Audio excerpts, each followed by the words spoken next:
נפלאות, ירושה מדורות, עד דוד מלכנו, מורנו חיים ויטל, צדיק ומקופל, מפי ירי נתגדל, מראשי משפחתנו, מאור עיניים כי טוב ישוע. Bonsoir, j'espère que vous allez bien. La semaine dernière, j'ai marié ma dernière sœur. Là, je rigole. Là, je vous la refais vite pour la caméra, pour ceux qui veulent nous écouter. Dans la paracha de cette semaine, c'est écrit Lech lecha me'artzecha u'mimolatecha u'mibet avicha. La première rencontre qui est entre Hachem et Avraham. Hachem, il dit à Avraham de quitter sa famille, de quitter son lieu de naissance, sa ville natale. Et la Torah nous dit pour aller où? El haaretz asher reka.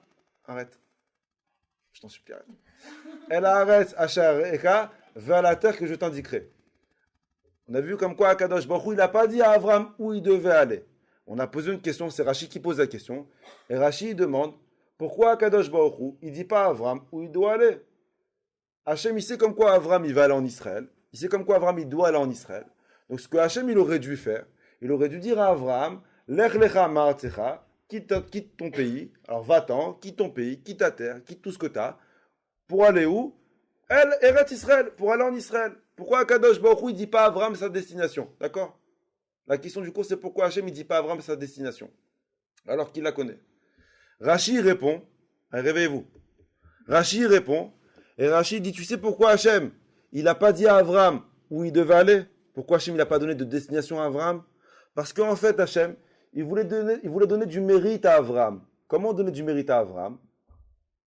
Alors écoutez bien. Hachem, il voulait donner du mérite à Avraham en disant, regardez comment Avraham il m'aime. Regardez comment Avraham il a confiance en moi. Regardez comment Avraham il est attaché à moi. Non seulement quand je lui ai dit de quitter sa famille, de quitter sa lieu de naissance, de tout quitter, il l'a fait. Mais plus encore, il me suit sans savoir là où il va. Regardez l'amour qu'il a aveuglement pour moi. Et Rachid dit, c'est pour ça que Hachem, il n'a pas donné de destination précise à Avraham, alors que Hachem, il connaissait la destination, pour donner du mérite à Avraham. Comment donner du mérite à Avraham? Que Hachem, il témoigne l'amour que Avraham, il a, que non seulement il a tout quitté, mais en plus, il va là où il ne sait pas aller, là où lui-même, il ne sait pas où il doit aller. Je vous donne un exemple concret. Imaginez-vous qu'à la fin du cours, voilà, je finis le cours dans pas longtemps, il y a une fille qui vient vous voir et qui vous dit, salut, est-ce que tu peux me ramener chez moi? Écoute, le métro, ils sont fermés. Maintenant, tu dis, écoute, tu fais une mitzvah, il n'y a pas de problème. Où tu habites? Alors, elle va te dire son quartier. J'habite dans le 19e, j'habite dans le 16e, j'habite dans le 17e, dans le 18e. Par rapport à l'adresse où elle va te donner, tu vas évaluer le trajet. C'est comme ça. D'accord? Tu vas évaluer le service. Et après, tu vois ce que tu fais ou tu ne le fais pas. Mais tu sais plus ou moins combien de temps ça va te prendre. Imagine-toi maintenant, il y a une fille qui vient te voir après le cours et qui te dit, salut, est-ce que tu peux me ramener chez moi? Tu lui dis, oui, où t'habites? Elle te dit, on monte dans la voiture et je te dis. Tu vas dire, écoute, t'es folle ou quoi? Je suis pas Uber, moi. T'habites où? Non, fais-moi confiance. On monte dans la voiture et là, je te dis. Mais ça n'existe pas. Demande-moi là où tu veux aller et après, je t'amène. Une personne qui est prête à accompagner quelqu'un, écoutez bien ce que je vous dis, hein, sans savoir où il va, ça prouve qu'il a un amour indéfectible. Est-ce que tu es prêt à me suivre là où je t'amène? Alors Rachid dit, je répète, quand Hachem il a parlé à Avraham, Hachem il savait qu'Avraham il allait en Israël. Il aurait pu lui dire, mais ça aurait enlevé du mérite à Avraham. En quoi on aurait enlevé du mérite à Avraham? Que du fait que Hachem il n'a pas dit à Avraham où il devait aller, et que malgré tout, Avraham il est parti, Akadosh Baruch Hu, il a témoigné sur lui, regardez l'amour que ce gars il a pour moi. Il est prêt à me suivre là où je l'amène. Peu importe où je l'amène, Avraham il me suit. Donc c'est pour ça que Hachem, il n'a pas dit à Avraham où il devait aller. C'est compréhensible? Ok, maintenant le cours il commence. Là c'était l'introduction du cours. De la même manière que Avraham, il n'avait pas la moindre idée de là où Hachem, il allait l'amener, et qu'il a été récompensé parce qu'il a suivi Hachem d'une confiance absolue, aveuglément, sans savoir où il allait, il a été récompensé pour ça. C'est Rachid qui dit ça. Il a été récompensé parce qu'il ne savait pas où il allait, malgré tout, il a allé. Rabbi Levi Yitzhak de Berditchev, il dit comme ça. Sur Terre, il n'y a pas une personne au monde qui a la moindre idée de là où Hachem il va l'amener. Il n'y a pas la moindre idée de ce que va être notre vie. Personne dans cette salle, personne sur Terre ne peut t'assurer quelle va être sa vie, quel va être son avenir. Du premier souffle qu'on va aspirer jusqu'au dernier souffle qu'on va rendre, on ne sait strictement rien de ce qui va se passer. Le plus gros mystère qu'il y a sur Terre, c'est ta vie. Alors, on connaît le passé, écoutez bien, on connaît notre passé, on vit le présent, on essaye de vivre le présent, mais de savoir ce qu'il va y avoir dans l'avenir, personne au monde ne le sait. On peut avoir des plans dans notre vie, c'est important d'en avoir, on peut avoir des rêves dans notre vie, c'est obligatoire d'en avoir, on peut avoir des projets dans notre vie, mais personne encore ne sait si un jour ces rêves, ces projets ou ces plans vont se réaliser. Personne ne sait. Est-ce que vous connaissez une personne sur Terre qui a la certitude qu'il va se marier un jour? Tant que tu n'es pas marié, on ne peut pas savoir. Alors on espère, on prie, mais il n'y a personne qui n'est pas marié qui dit « moi je vais me marier sûr ». D'où tu sais? Est-ce que vous connaissez une personne sur Terre qui a la certitude qu'il aura des enfants? Tant que tu n'as pas d'enfants, tu ne peux pas parler. Et même quand tu en as un, si tu en veux 3 ou 4 ou 10, combien de personnes je connais qui se sont mariées, qui ont eu un gosse, qui ont eu 2 gosses, qui ont 3 à 4 gosses, qui étaient persuadés comme quoi ils allaient en avoir plus et qu'il n'y a pas eu après? Il n'y a personne sur Terre qui peut avoir la certitude d'avoir des enfants. Alors on espère, on prie, on a des projets, on est là pour ça. Mais tu as la certitude, toi? Il n'y a pas une personne qui peut te signer qu'il en aura, tant qu'il n'en a pas. Est-ce qu'il y a une personne sur Terre qui aura la certitude qu'il sera en bonne santé? Il n'y a pas. Allez-y voir les hôpitaux, sur les millions de malades qu'il y a. Questionnez-les un par un. Et demande à chaque personne que tu rencontres, à chaque malade, est-ce qu'il avait prévu dans ses plans d'être malade un jour? Non, ça lui est tombé dessus. Personne n'a prévu d'être malade. Donc nous, on espère être en bonne santé, mais après ce qui va se passer, on ne sait pas. Personne ne peut avoir la certitude qu'il va avoir une bonne parnassa. On ne connaît pas l'avenir. On connaît le passé, on vit le présent, mais l'avenir, c'est le plus grand mystère qu'il peut y avoir. On ne sait pas ce qui va se passer. On ne sait pas comment notre vie sera faite, et on ne sait pas quel style de vie on aura. Est-ce qu'on aura une bonne vie? Est-ce qu'on aura une vie pourrie? Ça, personne ne peut savoir. Ça, c'est au cimetière. Quand tu vas au cimetière, tu peux questionner les morts. Eux, ils peuvent te répondre. Mais va maintenant à l'hôpital, quand il y a les naissances, demande aux bébés qui viennent de naître s'ils peuvent parler. Est-ce que vous allez avoir une belle vie? Ils ne peuvent pas savoir. Le passé, tu peux connaître. Le présent, tu peux connaître. Le futur, c'est un mystère. Personne ne sait de quoi sa vie elle va être faite. Alors, bien sûr, je vous souhaite, on espère avoir une belle vie, facile, douce comme le miel, ce que tu veux. Mais tachlit, dans la pratique, on ne sait pas de quoi la vie elle est faite. Combien de fois, il y a des nouvelles qui chamboulent des vies entières, des familles entières, un monde entier, en un coup de téléphone. Et pourtant, ce n'était pas prévu, et pourtant, ce n'était pas dans ses projets, ce n'était pas dans ses plans. Mais la vie, elle est faite de surprises. Et écoutez, maintenant, c'est maintenant quoi? Quand Hachem, il a dit à Abraham, Lech lecha me'artzecha. Quand Hachem, il a dit à Abraham, quitte ton pays, quitte ta ville, quitte ta famille. Mais qu'Hachem, il n'a pas dit à Abraham où il devait aller. Il n'a pas donné à Abraham sa destination. Hachem, il a voulu, à travers ce pasouk, nous apprendre le message le plus important de notre vie. À nous, les enfants d'Abraham. Quel message Hachem, il a voulu nous apprendre? Et Hachem, il a voulu nous dire, de la même façon que Abraham, il a quitté sa ville, son pays, sans savoir où il allait, mais qu'il a eu confiance en moi, sache que toi aussi, dans ta vie, peu importe la destination où tu vas, peu importe la vie que tu auras, Hachem, il te fait passer un message, sache que je t'aime, que je te protège, que je te guiderai, que je serai toujours avec toi. C'est le message que Hachem il veut nous faire, qu'il veut nous apprendre à travers ce pasouk. Hachem, il veut nous dire, tu vois Abraham à 75 ans, il a tout lâché. Abraham à 75 ans, il a tout quitté, il est parti. Il est parti où? Donne-nous la destination. Et Hachem dit, je donne pas de destination. Parce que si tu connais la destination de là où tu vas, t'as plus vraiment de mérite. Et Hachem, il veut te dire de la même façon que Abraham, il connaissait pas sa destination. Et que Abraham, il a suivi Hachem les yeux fermés. Peu importe là où Hachem, il amène. Peu importe dans quelle situation Hachem, il le mène. Hachem, il veut te faire passer un message à toi, la fille d'Abraham. Sache que peu importe où je t'amène dans ta vie, peu importe les situations que je vais t'envoyer, peu importe les épreuves que je vais t'envoyer, je t'aime. C'est un message qui crie Hachem, on l'entend pas malheureusement. Sachez que Akadosh Baruch Hu, il vous aime. Akadosh Baruch Hu, il est fier de vous.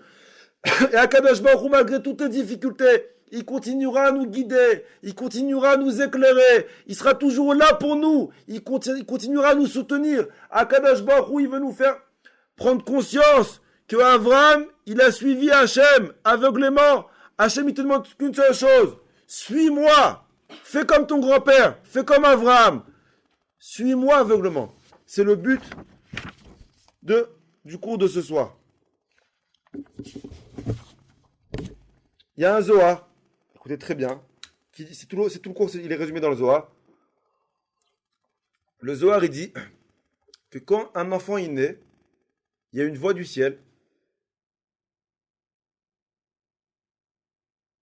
qui dit le pasouk Lech lecha me'artecha mimolatecha mbet avicha l'aretz ashereka. Chaque enfant qui naît, il y a une voix du ciel qui sort et qui dit le même pasouk qu'Hachem il a dit à Abraham. Béhémet, depuis petit, chaque fois que j'ai écouté ce Zohar, je me suis posé une question, mais quel rapport entre une naissance et Lech lecha et le pasouk d'Abraham? C'est deux choses complètement différentes. Et Rabbi Levi Yitzhak de Berditchev, il explique, écoutez comment la puissance du Rav. Rabbi Levi Yitzhak, il dit comme ça.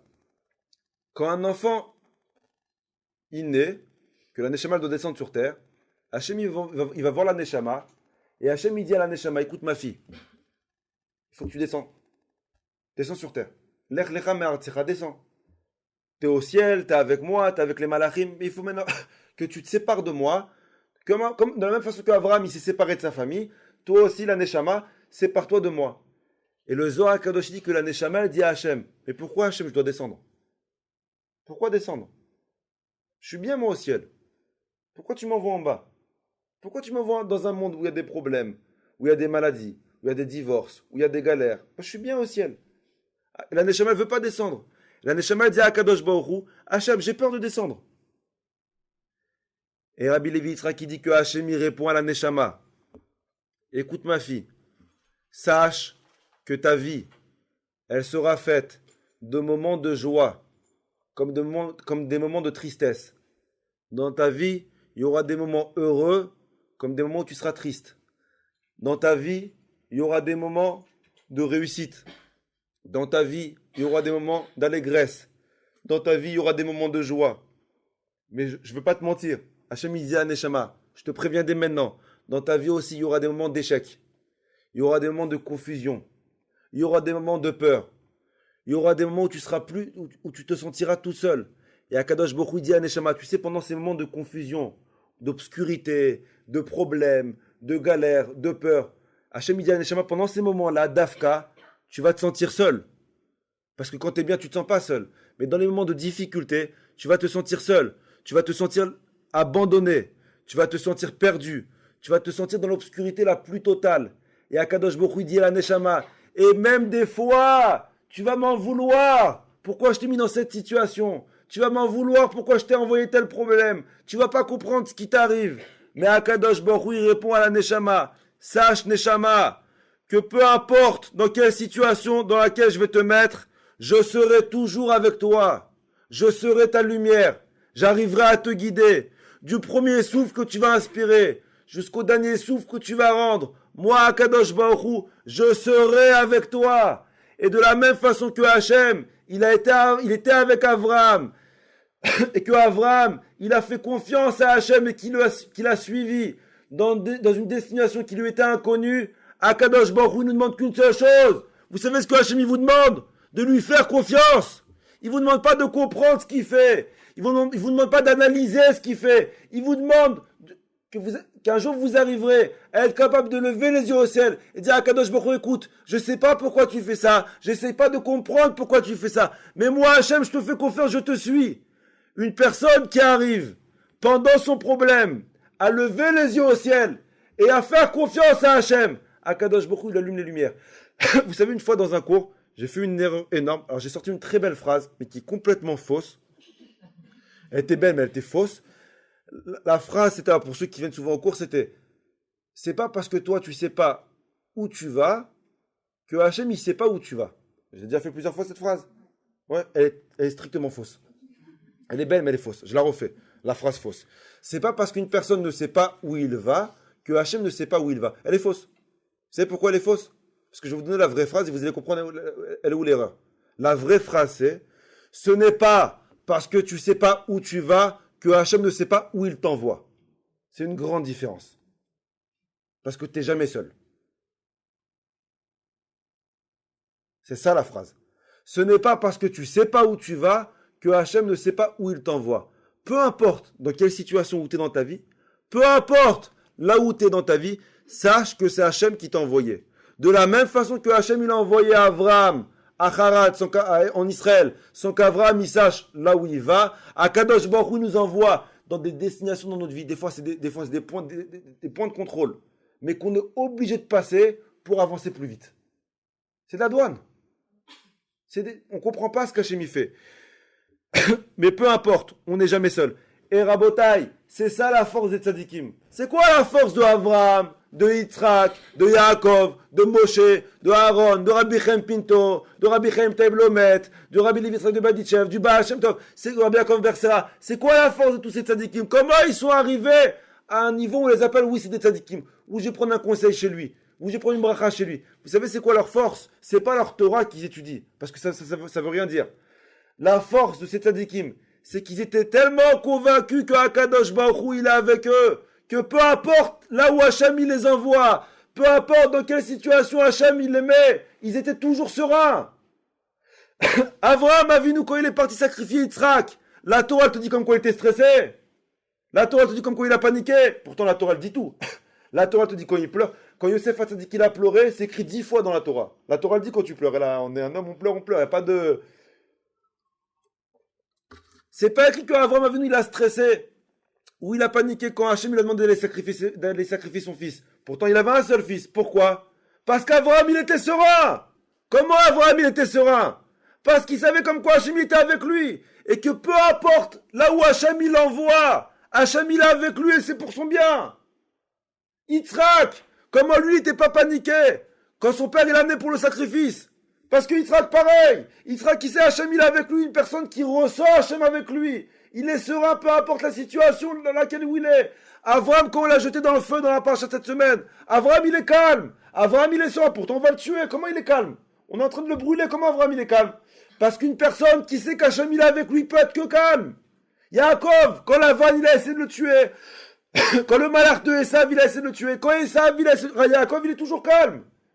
Si vous prenez la paracha de Vaishlach, quand Yaakov il va à la rencontre de son frère pour faire la guerre, tu vois un gars qui est calme, réfléchi, qui sépare sa famille en 3 groupes. Mais comment il peut être calme? Une personne qui ressent Hachem avec lui, peu importe quelle tempête il a affronté de la vie, il est calme. Yosef Hatzadik, Yosef en prison. Yosef il est en prison, il est jeté, vendu par ses frères, 12 ans en prison. Est-ce que la Torah t'a dit qu'une fois en 12 ans il a stressé? Il est calme. Comment il peut être calme en prison? Ben la réponse est la même. Une personne qui est convaincue que Akadosh Baruch Hu, c'est lui qui l'envoie, c'est lui qui l'amène dans telle situation, il peut être que calme. Vous savez, il y a un télim qu'on connaît tous, qu'on le connaît en chanson, mais que malheureusement, si on arrivait à l'inscrire dans notre tête, ou dans notre cœur surtout, David Amelech, il a écrit dans Télim, Gam qui est l'air. Vous connaissez? Gam, d'accord? Gam qui est l'air. Ils l'ont fait en remix, mais je vais pas vous faire maintenant, c'est trop compliqué. C'est écrit Gam qui est l'air, Begetz al Mavet, Loïra, qui a taïmadi en français, David Amelech, il dit dans Teilim, même si Hachem, écoutez bien, même si Hachem, tu m'envoies dans le chemin de l'ombre de la mort, c'est le pire qu'il peut y avoir, c'est-à-dire, David Amelech, il dit, Loïra, je n'ai rien à craindre. Pourquoi? Kiata, il m'a dit, pas parce que je suis fort. Qu'est-ce que je peux faire, moi, contre le chemin de la mort? Pas parce que j'ai des connaissances. Pas parce que je connais tel docteur, ou je connais tel avocat, ou je connais tel truc. Non. Kiata, il m'a dit, parce que toi, Hachem, t'es avec moi. Et si Hachem, il est avec moi, il n'y a rien qui peut contre moi. Ah, David Amelech, il a dit dans Teilim, une personne qui ressent le Kiata, il m'a dit, une personne qui ressent la présence d'Hachem dans sa vie, pas dans les moments faciles de ta vie, mais même il faut dans les deux moments, dans les moments faciles comme dans les moments difficiles. Une personne qui arrive à ressentir le Kiata, il m'a dit, j'ai peur de rien, je ne crains rien, j'ai pas de peur, j'ai pas de doute, je suis pas confus, j'ai pas de... Pourquoi tout ça? Comment Abraham il a fait pour garder son calme dans le feu? Comment ils ont fait tous ces tzadikim pour garder leur calme dans la tempête des problèmes? Parce qu'ils avaient une phrase que nous on connaît, mais qu'on sait la chanter, mais qu'on n'a pas. On sait chanter à nos gosses. Gam, gam, gam, qui est là, qu'on sait leur chanter ça. Mais au moins de problème. La phrase, elle veut plus rien dire pour nous. La phrase, elle doit marcher. 24 heures sous 24. Gam qui est l'air. Begel Salmavet. Même si Moshe, je vais dans le chemin de l'ombre de la mort. Même si j'ai des problèmes de Panassa. Même si j'ai des problèmes de Refoua. Même si j'ai des problèmes de famille. Même si j'ai tous les problèmes qu'il peut y avoir. Et quelqu'un n'arrive pas à se marier. J'arrive pas à avoir d'enfants. Et j'arrive pas à avoir de trucs. Et j'ai des galères. Et j'ai des galères. Tu sais quoi? Moi, j'ai pas peur. Pourquoi j'ai pas peur? Kiata, il m'a dit. Parce que toi, Hachem, tu es avec moi. Et David Amelech, il dit. Une personne qui a cette émouna-là. Shiftecha ou mishamtecha emayin nachamuni. La émouna que tu as, que Akadosh Baruch Hu, il est constamment avec toi. Pas qu'il est constamment avec toi, que c'est lui qui t'envoie là où tu dois aller. Ça t'apporte un apaisement et un calme qui est surdimensionné. Vous savez, il y a une histoire qui s'est passée à la période de la Shoah. La guerre elle a duré de 39-45 jusqu'à 45. Il y avait un des camps en Pologne où les Allemands ils étaient là-bas, et à la fin de la guerre, on était en 44, peut-être 45, il y avait un bruit dans le camp comme quoi les Alliés, les Américains et les Russes, ils étaient à quelques jours du camp, et qu'ils allaient délivrer tous les prisonniers. Les Allemands, quand ils ont vu comme quoi il y avait les Alliés ils étaient à quelques mètres pour libérer le camp, ils ont réuni tous les prisonniers, il y avait des Juifs et des non-Juifs. C'est une vraie histoire. Et ils leur ont dit, voilà, écoutez, on sait comme quoi vous allez être libérés dans pas longtemps. On veut surtout pas que vous parlez de mal sur nous. On sait comme quoi on vous a fait souffrir, mais maintenant, on va se déguiser comme vous en prisonnier, et on va être libérés comme tout le monde. Et pour acheter votre silence, ils ont fait venir 2 grands camions. 2 grands camions remplis de pain. Et ils ont dit, chaque prisonnier, vous allez vous mettre en ligne, et chaque prisonnier va recevoir une baguette, un morceau de pain pour lui. Alors imaginez-vous des prisonniers, que ça fait pendant des années, que même rêvaient l'odeur, ils ont oublié l'odeur du pain, ils ont tout oublié, on leur propose chacun un pain à lui seul. Donc ils étaient comme des fous, ils ont dit, il n'y a pas de problème, on accepte ce que tu veux, etc. Parmi la file des gens qui attendaient pour avoir leur bout de pain, il y avait un juif qui s'appelait Yosef. Et ce Yosef, il fait la queue pour avoir son bout de pain. Il a 2-3 personnes avant lui. Et dans sa tête, il se rappelle comme quoi, dans la cabane, il a son ami qui est blessé, qui est malade, et qu'il n'avait pas les forces de se lever pour faire la queue. Et il s'est dit, qu'est-ce que je fais? Est-ce que je demande un 2e pain pour lui? Peut-être qu'ils vont me donner, peut-être qu'ils ne vont pas me donner. Ils vont croire que je vole. Dans les Allemands, tu ne joues pas avec le vol. Après, s'ils écoutent, mais leur demander, ils ne me donneront jamais. Peut-être que je vole, mais si je vole, je vais me faire attraper. Ils vont me tuer à moi. Qu'est-ce que j'ai fait, moi? Il attend. Il arrive devant le SS. Il reçoit son bout de pain. Et il y a eu un miracle. Le SS, il retourne sa tête. Ce Yosef, il ne réfléchit pas 2 fois. Il plonge la main dans le camion. Il prend un autre bout de pain et il le cache. L'Allemand, il se retourne. Il lui dit passe, il passe. Il fait quelques pas pour aller dans son bloc. Et il raconte lui dans son histoire qu'il était tellement content. Il lève les yeux au ciel et dit à Kadosh Baruch Hu, combien je te remercie Hachem. Combien t'es bon, Hachem. Non seulement j'ai passé la guerre, je suis vivant alors que c'est déjà un miracle de rester une semaine vivant dans un camp. J'ai eu un bout de pain et j'ai eu un deuxième bout de pain pour mon ami. Akadosh Baruch Hu, combien tu fais attention à chaque juif et combien tu fais attention à tous les détails. Et pendant qu'il remerciait Hachem et qu'il avait les yeux levés au ciel et rempli de gratitude envers Akadosh Baruch Hu qui a fait avec lui un miracle, il raconte comme quoi il y a deux Russes, deux prisonniers qui se mettent devant lui et ils lui ont dit « Toi, on t'a vu voler un bout de pain.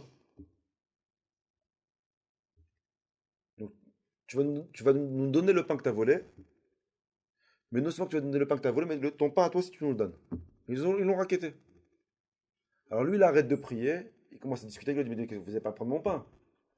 Comment je vis moi après? On va être libéré dans quelques heures. C'est rien que pour tenir. Je ne vais pas tenir autrement. » Il leur a dit « Mais écoutez, mais j'ai volé le pain pour mon ami qui était dans le bloc. » Il nous dit « Écoute, tu ne nous parles pas ni d'amis ni de rien. Tu as volé, tu lui rends le pain. » Il écrit dans son histoire comme quoi il était prêt à mourir pour son bout de pain. Et Marchémam, ils sont tombés sur lui. Ils l'ont massacré de coups. Et lui, de toutes ses forces, il enlace le bout de pain, mais ils sont mis à 2, à 3, à 4. Ils l'ont frappé, ils l'ont mis à 100. Ils l'ont étalé par terre. Et de force, ils l'ont volé le pain. Il lui restait quelques forces avant de tomber dans les pommes. Il raconte comme quoi il lève les yeux au ciel. Il dit à Kadosh Baruch Hu, pourquoi tu as fait ça? Jusqu'à maintenant que je pensais comme quoi j'allais être libéré. Jusqu'à maintenant, je pensais comme quoi j'allais pouvoir manger, pas seulement moi, mon ami aussi. Alors, tu n'aurais pas envoyé de pain et tu ne m'aurais pas pris. Mais tu envoies un pain pour après me le reprendre, ça veut strictement rien dire. Et non, il raconte comme quoi il dit à Kadosh Baruch Hu, mais t'es tellement dur avec nous. Mais elle est où la justice, Hachem? Et il tombe dans les pommes. Quelques heures plus tard, il ne sait pas, quelques jours plus tard, il se lève. Il se lève, il cherche voir s'il avait des bouts de pain, il n'y a plus de pain. Mais en se levant, il voit comme quoi il y a des cadavres, des centaines de cadavres tout autour de lui. Il y a un soldat qui rentre, les Alliés sont rentrés entre-temps, un Russe ou un Américain. La première question qu'il lui pose, pourquoi tu es en vie toi? Il dit, mais je me suis fait frapper. Il lui dit, est-ce que tu as mangé le pain? Il a dit, non, je n'ai pas mangé le pain. Il dit, mais tu es le seul survivant de tout le camp. Toi, il y a un juif qui est dans le bloc malade. Les Allemands, comme ils voulaient tuer tout le monde, ils ont mis du poison dans le pain. Ils savaient comme quoi ils allaient liquider tout le monde pour ne pas laisser de traces. Et le seul, il y en a deux qui n'ont pas mangé le pain, qui ont été sauvés, c'est toi et le gars, ils ne savent pas c'est qui est dans le bloc et qui n'a pas pu manger son pain. Et si Yosef, il raconte qu'à ce moment-là, il lève les yeux au ciel et qu'il dit à Kadosh Baruch Hu, combien t'es bon, Hachem. Combien t'es bon à Kadosh Baruch Hu. Mais heureusement que je me suis ramassé ces coups, Hachem. Parce que si on ne m'aurait pas frappé, si on ne m'aurait pas racketté, j'aurais mangé pain, j'aurais été mort comme tout le monde. À Kadosh Baruch Hu, quel service tu m'as fait. Et si Yosef, il finit à la fin, donc il a vécu, il a passé la guerre, son ami l'a guéri, il s'est marié, il a eu des enfants. Et si Yosef, il écrit à la fin, il dit combien de fois ça nous arrive dans la vie. On lève les yeux au ciel. On ne comprend pas ce que Hachem il nous envoie. Pas seulement ça, on comprend pas, on ne voit pas le but ou la raison pour laquelle Hachem nous envoie dans telle destination. Yosef, il raconte combien c'est important de ne pas attendre la fin de l'histoire qu'elle se termine bien pour remercier Hachem. Parce qu'une personne qui atteint la fin de l'histoire pour remercier Hachem, il n'a aucun mérite dans l'histoire.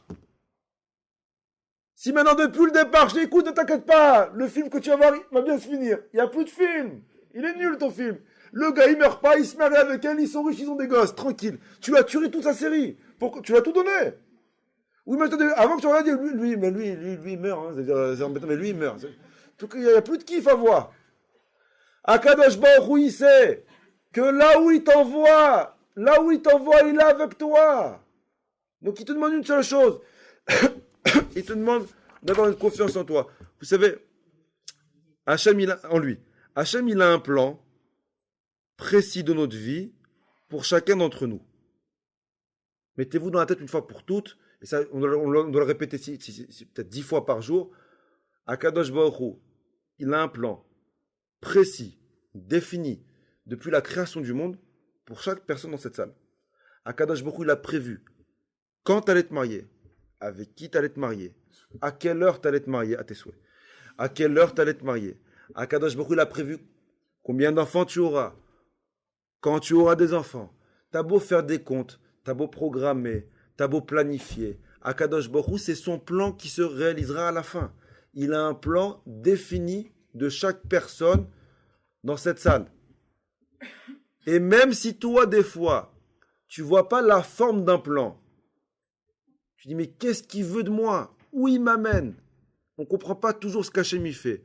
Il y a bel et bien un plan. Vous savez à quoi je compare la vie? Je l'ai trouvé hier ça. Notre vie, elle ressemble à un jeu des points à relier. Je vous l'ai amené, je l'ai imprimé pour vous. Après, celui qui veut s'amuser, je lui donne.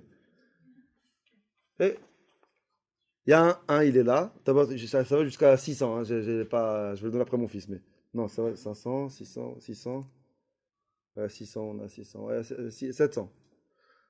Tu as un point qui est là, tu as un 1.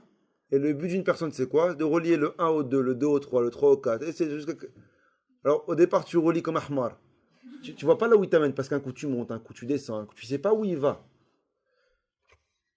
Mais le créateur du dessin, il sait qu'il y a une forme derrière. Il va pas s'amuser stam à écrire comme un fou des numéros sur une feuille. Il s'ennuierait vraiment dans sa vie. Bon, c'est possible qu'il y a des gens comme ça, mais il s'ennuierait totalement dans sa vie. S'il écrit à la fin, je t'ai bien eu.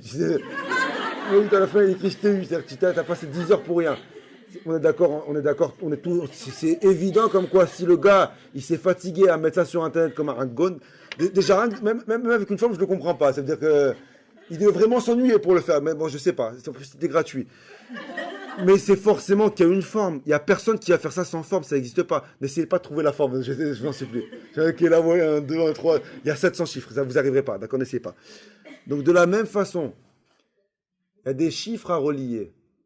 À la fin, ça donne une forme. Notre vie, c'est pareil. Tu as un 1 qui est là, tu as un 2 qui peut être là, tu as un 3, tu as un 4. Et toi, tu es un Ahmar, on te demande qu'une seule chose. On te demande pas de voir la forme. Là, tu vas à la fin à 120 ans. On te demande de relier. Est-ce que tu es capable de relier le jeu de ta vie? Est-ce que tu es capable de prendre chaque situation et de la coller avec l'autre? Ah, mais c'est compliqué. Ben, c'est le but du jeu. Mais c'est quoi l'idée de ce jeu? C'est qu'au départ, je sais pas c'est quoi. Je l'ai pas fait, je le ferai blender pour la semaine prochaine. Je sais pas c'est quoi. Je sais pas quelle forme ça a. Mais c'est sûr qu'il y a une forme. Et de la même façon comme quoi il y a une forme dans ce dessin, et qu'il n'y a personne qui est assez fou pour créer un dessin à relier sans forme, Akadosh Baruch Hu, il a un plan bien défini de ta vie. Mais c'est moi qui te demande une seule chose, relie les points. À la fin, il y aura une image. Vous savez, c'est quoi le problème qu'on a? Je vais être dur avec vous, mais Emmet, le problème qu'on a, c'est qu'on veut diriger notre vie, au lieu de lui confier notre vie. On veut absolument diriger notre vie, au lieu de lui confier notre vie. Et Mechila, même dans la tête de certaines personnes, il y a la tfila, mais dans la tête de certaines personnes, la tfila, c'est devenu un outil pour aider Dieu à guider notre vie. Tu crois qu'Hachem, il a besoin de nous dire ce que tu as besoin? Ou là où il doit t'amener? C'est pas ça la tfila. La tfila, le but de la tfila, c'est pas de dire à Hachem ce que tu as besoin. Hachem sait très bien ce que tu as besoin. La tfila, c'est que tu réalises que tu as besoin de lui, c'est tout. Mais ne lui dis pas ne lui dis pas ce qu'il doit faire ou ce qu'il ne doit pas faire. Vous voulez une preuve, comme quoi, même dans nos têtes, la tfila compris, toutes les prières compris, c'est pas vraiment des... C'est parce que quand on prie pour quelque chose, et que ça ne se réalise pas, et que ça ne se concrétise pas, on est déçu. On est déçu, on est frustré. Combien de fois j'ai entendu des personnes qui me disent, écoute, mais j'arrête de prier moi, j'ai prié pendant 6 mois pour avoir telle et telle chose, pour avoir un enfant, pour avoir un mazal, pour avoir ce que tu veux. J'ai prié, ça fait 1 an que je prie pour la santé, ça fait 1 an que je prie, et ils ne donnent pas. Et les gens, malheureusement, quand Hachem, ils ne réalisent pas ce qu'ils demandent, les gens, ils s'en veulent. Soit ils en veulent à Hachem. Ils ne comprennent pas pourquoi Hachem, qu'est-ce qu'ils ont fait de mal? Ils te demandent, mais qu'est-ce que j'ai fait de mal pour qu'Hachem, il ne m'écoute pas? Mais qu'est-ce que j'ai fait de mal pour qu'Hachem, il ne réalise pas mon plan? Qu'est-ce que j'ai fait de mal pour qu'Hachem ne réalise pas mon projet? Mechila, oh, si Hachem ne t'écoute pas, tu n'as rien fait de mal. C'est qu'Hachem, il a un autre projet pour toi, stop. Tu as déjà pensé à ça? Pourquoi il t'a pas écouté? Il a un autre plan. Mon fils, ton dessin, c'est pas le sien. Il a un dessin beaucoup plus compliqué pour toi. Ah, mais pourquoi c'est compliqué? Parce que tu as le niveau, tu es un adulte. Ton niveau à toi, c'est qu'il y a des gens dans leur vie qui auront le même dessin que ça. À l'inverse, un grand 1, 1, 2, 1, 3, une Magen David. Et un relié. À 120 ans, j'ai relié. Et Hachem va dire, écoute mon fils, tu avais 6 trucs à relier, qu'est-ce que tu voulais? Tu veux quoi, tu veux que je te donne la croix du mérite? T'as relié 6 points. Qui aura plus de mérite? Un gars qui a relié 6 points ou un gars qui a relié 700 points? Alors c'est beaucoup plus compliqué, mais le dessin il est beaucoup plus beau. À la fin, le dessin il est beaucoup plus beau. C'est ce qu'on te demande de faire. On te demande de relier tes points. Et même si Akadosh Baruch Hu, il ne réalise pas tous tes plans, c'est pas tes plans. Tes plans ne sont pas forcément ses plans. Et c'est pour ça que Akadosh Baruch Hu, il a dit à Abraham, Lech lecha, je veux que tu partes, je veux que tu quittes, va-t'en. Mais je ne vais pas te dire où tu vas. Parce que je veux que tu me suives, peu importe où je t'amène. La question que je vous pose ce soir, est-ce que tu es capable de suivre Hachem là où il t'amène? On doit dire oui normalement. On doit travailler, non, on dit non, normalement il y en a une qui était émette. Mais on doit travailler sur, j'espère un jour y arriver. Alors, ce qu'Hachem il te demande, pas tout d'un coup, mais un point par un point. Et une personne qui a relié un point par un point, Hachem, ce qui l'intéresse, c'est votre cœur. On lui donne tout sauf le cœur. On lui donne le cours, on lui donne ce que tu veux, Teilim, Perek Shira, ce que tu veux. Notre cœur, on ne lui donne pas. On a du mal à lui donner notre amour, à lui confier notre vie. Vous savez, il y a une histoire qui s'est passée à l'époque du Baal Shem Tov. Écoutez, très belle cette histoire. Une fois, le Baal Shem Tov, il a réuni toute sa ville. Il leur a dit, Rabotai, c'était la veille de Kippour. Il a dit, je veux que Kippour, vous fermez toutes les autres synagogues et que vous venez tous prier chez moi. Pourquoi? Il a dit, il y a une grande xéra, il y a un grand décret sur les Juifs. Et c'est seulement 6 mois avec vous, on prie, qu'on va annuler le décret. Donc toutes les synagogues du village, de la ville, elles ont fermé. Ils sont tous concentrés dans la synagogue du Baal Shem Tov. Imaginez-vous, la synagogue du Baal Shem Tov était petite, bondée de monde.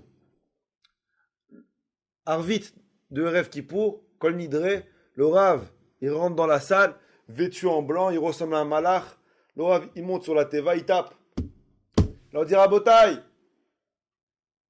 il y a un décret sur Am Israël, il n'y a que notre filote qui peuvent l'annuler. Donc je vous demande de prier. Et on raconte que dans l'assistance, il y avait un paysan qui est venu avec son fils. Son fils n'était pas Einstein, d'accord, c'était pas un génie. Il ne savait pas lire, il ne savait pas écrire, il ne savait pas prier. Il est venu parce que son père lui a demandé de venir. Il savait faire qu'une seule chose. Vous savez ce qu'il savait faire? Il savait jouer de la flûte. D'accord? Il y avait un orchestre philharmonique à Berditch. Il savait jouer de la flûte. C'était un berger, il avait une flûte et il jouait de la flûte toute la journée. Non, il a amené avec lui sa flûte. Un truc, il s'est dit, écoute, si je m'ennuie, je joue. Pendant la prière de Harvit, le petit, il voit le Rav prier, il voit les gens prier, il voit l'extase, il voit la tfila, les amen avaot, et on entend, Amen, ou Eloé, Avram, tout le monde répond.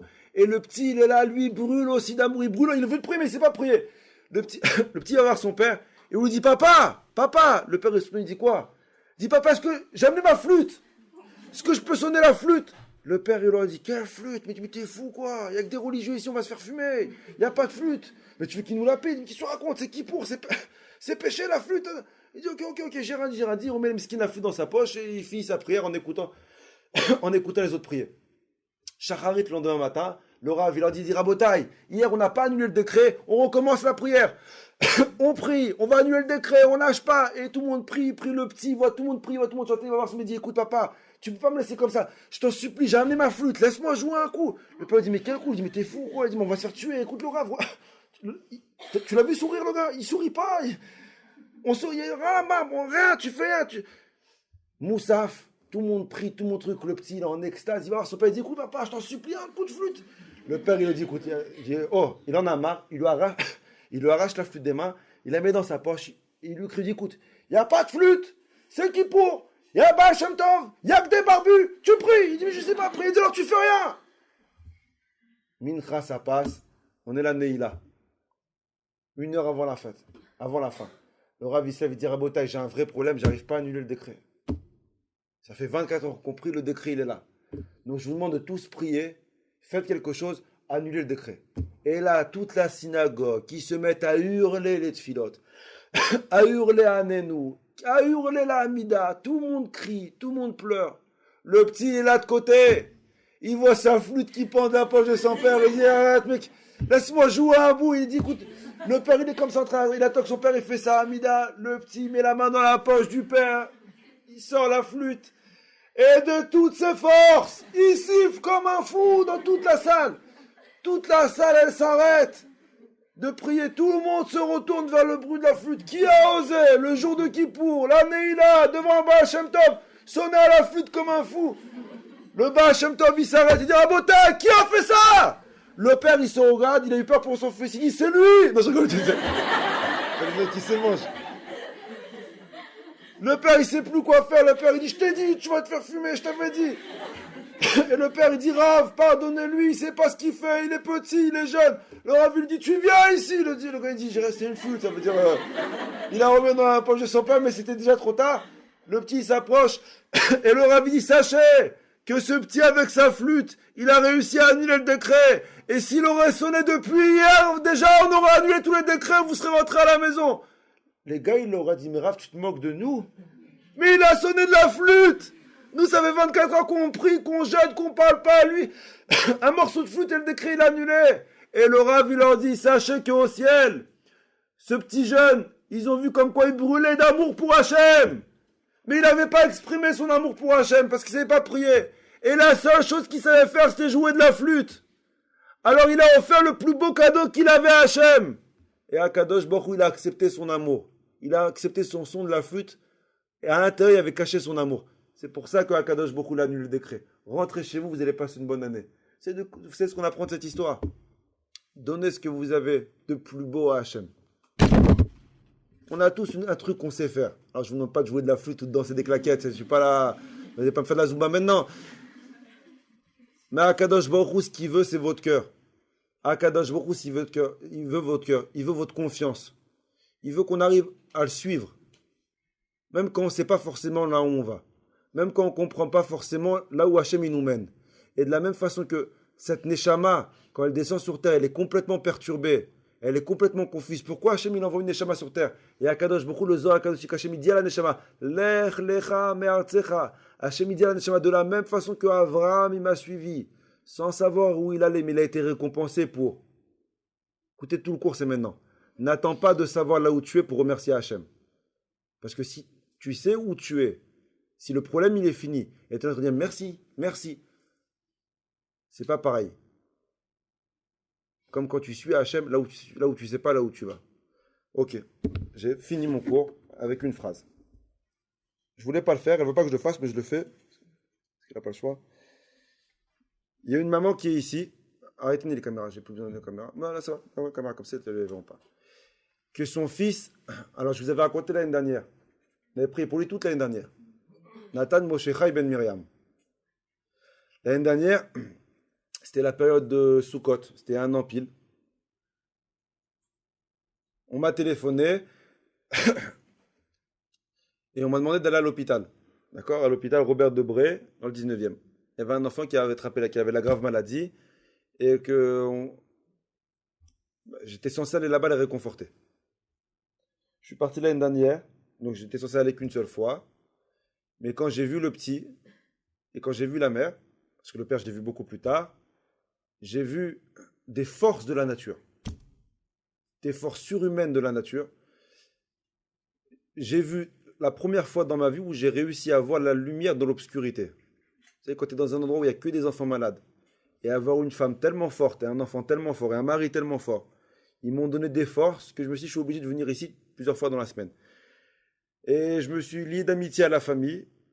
Je suis parti, j'allais à l'hôpital plusieurs fois dans la semaine à l'hôpital.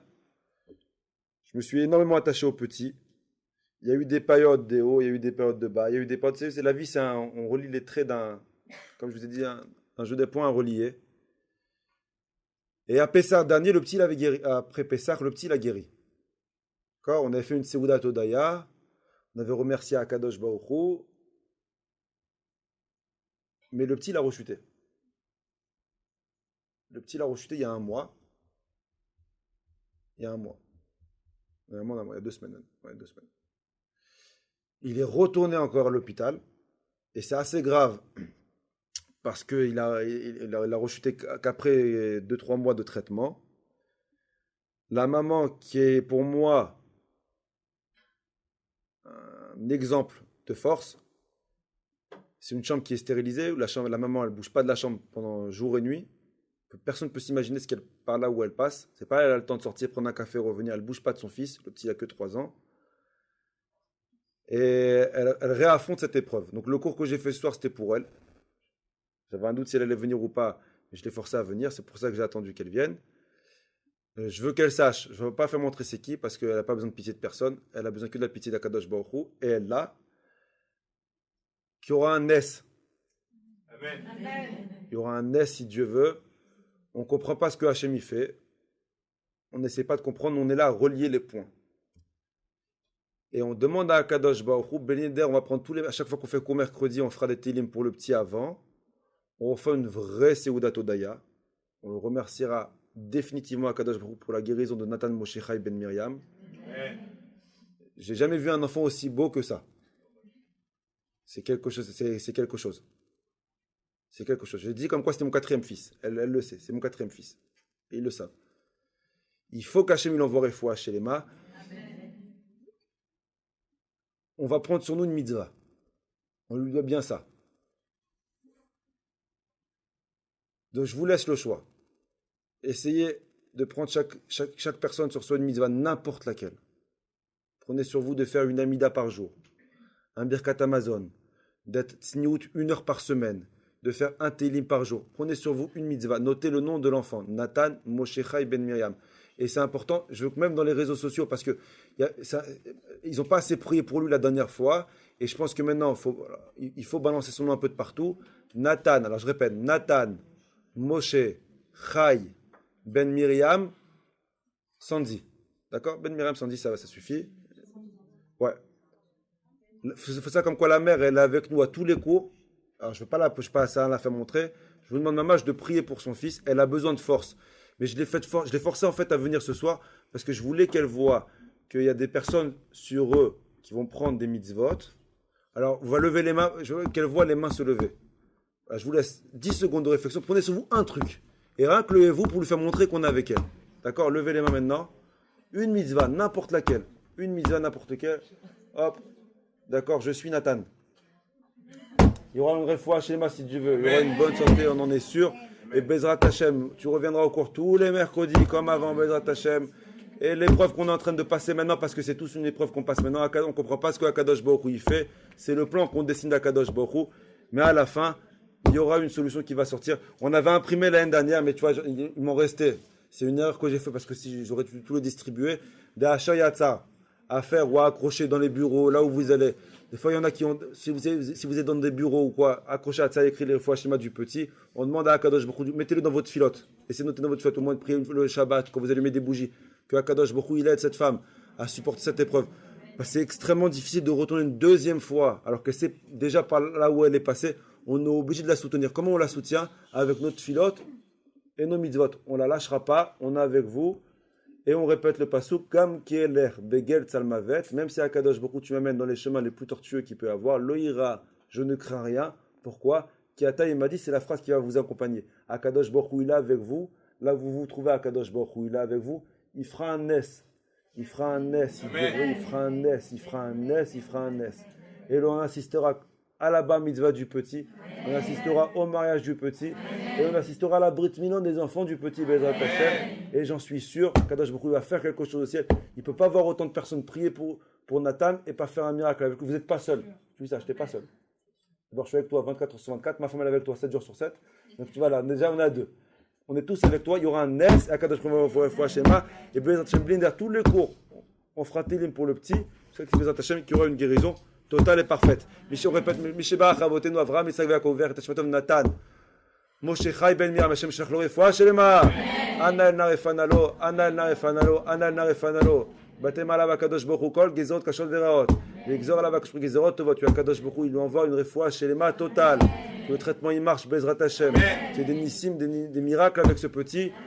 Et Bezrat Hashem, qu'on puisse assister à toutes ces smachot. Que Akadosh Baruch Hu vous donne un bon mazal. Que Akadosh Baruch Hu vous donne répondre amen. Un bon mazal, une bonne panassa, une longue vie à vos parents si Dieu veut. Et mettez-vous dans la tête que peu importe quelle route Hashem il vous fait prendre, pour vous amener dans la destination dans laquelle il a décidé, c'est la bonne. À vous de réussir à allumer la lumière de l'obscurité. Une personne qui arrive à faire ça, Alors Akadosh Baruch Hu, il fera en sorte que sa vie elle soit claire et facile. Kachemi, vous êtes Bachava, Atzlacha. Merci d'être venu.